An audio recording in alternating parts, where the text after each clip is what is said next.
Bentrovati, stiamo parlando del patto di coesione firmato venerdì tra governo e Regione Puglia. Arrivano in Puglia complessivamente più di 6 miliardi di euro. Quello che arriva a Taranto l'abbiamo accennato, ma lo approfondiamo ulteriormente con Mattia Giorno, consigliere del presidente della Regione Puglia Michele Emiliano per Taranto. Buongiorno, ben trovato. Buongiorno a voi e grazie. Dunque, dicevamo, soldi che arrivano per cose, insomma, tutte diverse, dalle imprese allo spazioporto di Grottaglie con i voli suborbitali, ma anche, penso, soprattutto all'ospedale San Cataldo, alla facoltà di medicina. Lei, insomma, da una parte ha espresso anche in questi giorni, diciamo, giubilo per questo arrivo, per questi fondi che arrivano, dall'altra parte però dice Taranto rischia l'isolamento. Perché, Giorno? Allora, da un lato i fondi FSC confermano la loro importanza. Bisogna ricordare che la Regione Puglia, come le altre regioni del Sud, è assegnataria da parte dell'Unione Europea all'interno del programma dello sviluppo dei fondi di coesione.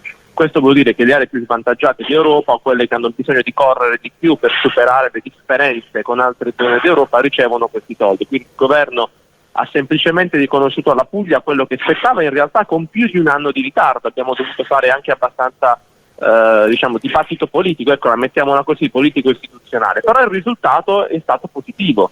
Sono stati sbloccati questi soldi, tante opportunità per Taranto, lo diceva bene lei, ad esempio la facoltà di medicina a fianco all'ospedale San Cataldo, un intervento di 30 milioni di euro che permetterà la clinicizzazione, di realizzare una sede dedicata per avere un rapporto costante tra la ricerca, la formazione dei medici, ma in realtà anche delle altre professioni sanitarie, l'ospedale, quindi l'applicazione poi della medicina. Finalmente Taranto può iniziare a immaginare uno sviluppo in questo senso, legato all'università, alla sanità, lo stesso con lo spazioporto. 70 milioni di euro più i soldi per il completamento di alcuni cantieri dell'aeroporto che ci permettono, come diceva la Presidente del Consiglio dei Ministri, di diventare l'unico spazioporto italiano, quindi l'unico aeroporto dedicato a questo, che riceverà ovviamente attenzioni, investimenti, finanziamenti, entrerà in una rete internazionale. Cosa vuol dire questo?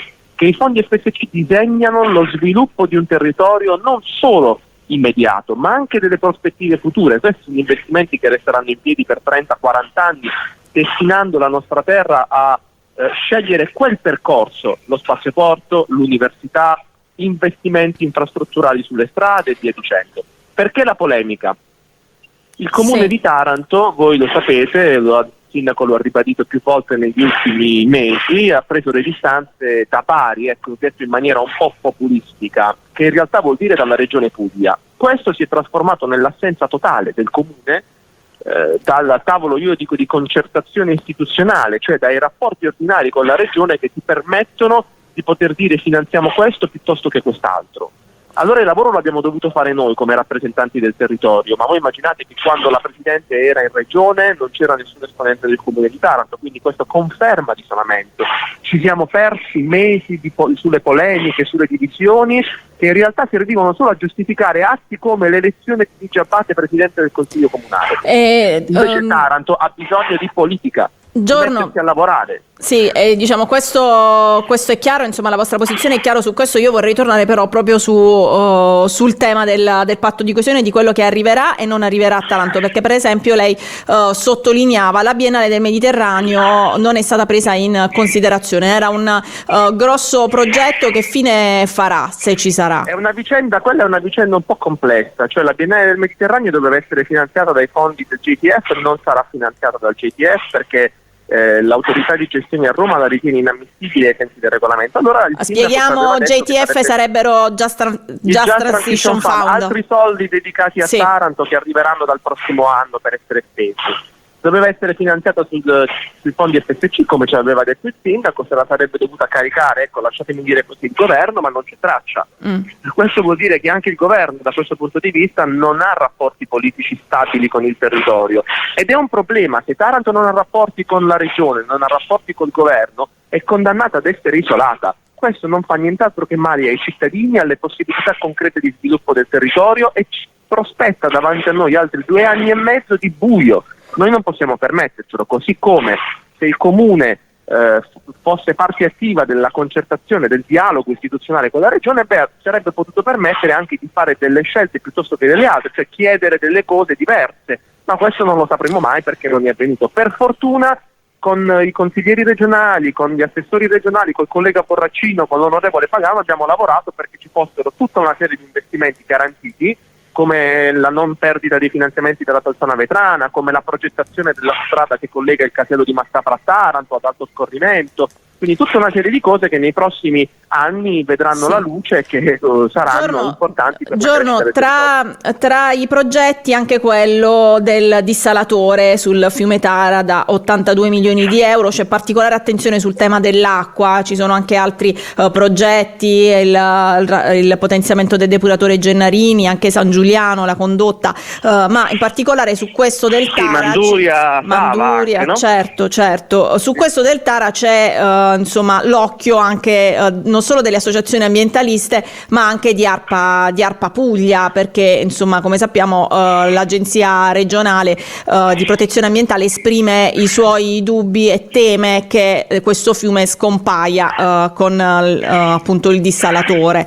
Che cosa dite su questo? Vi siete trovati tutti d'accordo su questo progetto che tra l'altro era già stato approvato?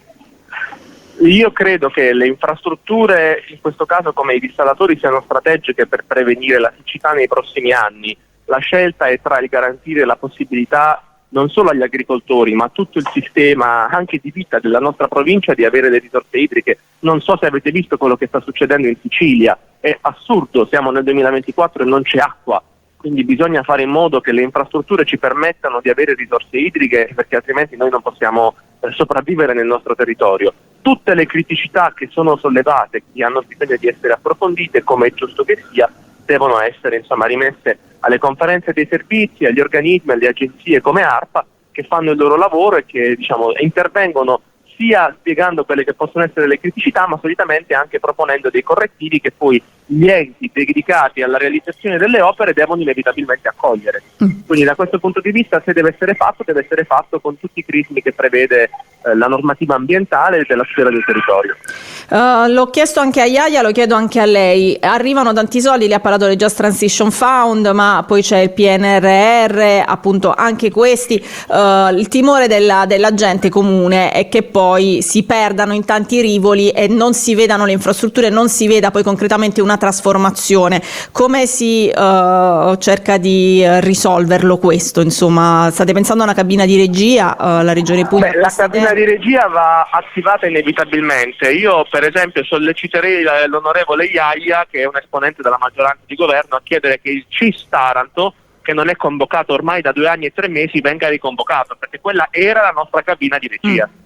Va bene, insomma, chiaro. Tra l'altro, ovviamente di spendere le risorse, la Regione lo fa, mi auguro che il Comune faccia altrettanto, anche la Provincia che è assegnataria di alcune risorse, il commissario per le bonifiche, quindi tutti devono fare gioco di squadra e remare dalla stessa parte. Ecco, visto che l'ha nominato il commissario per le bonifiche, senza il CIS non ci sono neanche le bonifiche, insomma, mi sembra anche giusto ricordarlo. Senza il CIS. Ecco. Anche per esempio Cantieri di Puglia, l'investimento per la produzione di yacht rischia di saltare davvero tutto, quindi bisogna intervenire col CIS. Grazie mille per essere stato con noi, a Mattia Giorno, e adesso